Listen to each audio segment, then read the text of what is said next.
ছাত্র জনতা সহ সর্বস্তরের মানুষ, কৃষক, শ্রমিক, গৃহবধূ, নারী, পুরুষ, মাদ্রাসা ছাত্র সহ দলমত নির্বিশেষে, শ্রেণী পেশা নির্বিশেষে সকল মানুষ সেদিন 2024 সালের 5ই আগস্ট এই দেশের স্বাধীনতা এবং সার্বভৌমত্বকে রক্ষা করেছিল।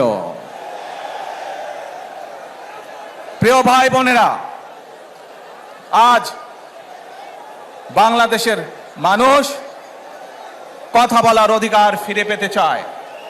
তারা তাদের গণতান্ত্রিক অধিকার ফিরে পেতে চায়।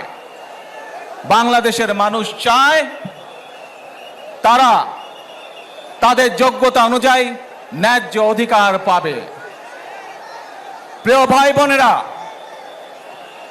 আজ আমাদের সময় এসেছে সকলে মিলে দেশ গড়ার।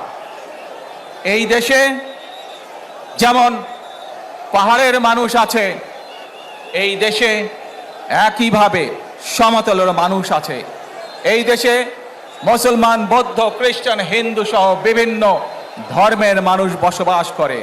আমরা চাই সকলে মিলে এমন একটি বাংলাদেশ গড়ে তুলব আমরা, যেই বাংলাদেশের স্বপ্ন একজন মা দেখেন, অর্থাৎ একটি নিরাপদ বাংলাদেশ আমরা গড়ে তুলতে চাই। যে বাংলাদেশে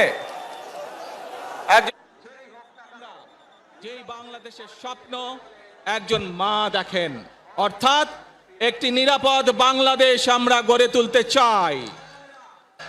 যে বাংলাদেশে একজন নারী, একজন পুরুষ, একজন শিশু যেই হোক না কেন নিরাপদে ঘর থেকে বের হলে নিরাপদে ইনশাআল্লাহ ঘরে আবার ফিরে আসতে পারে। প্রিয় ভাই বোনেরা, এই দেশের জনসংখ্যার অর্ধেক নারী, 4 কোটিরও বেশি তরুণ প্রজন্মের সদস্য, 5 কোটির মতন শিশু, 40 লক্ষের মতন প্রতিবন্ধী মানুষ রয়েছেন, কয়েক কোটি কৃষক, শ্রমিক রয়েছেন।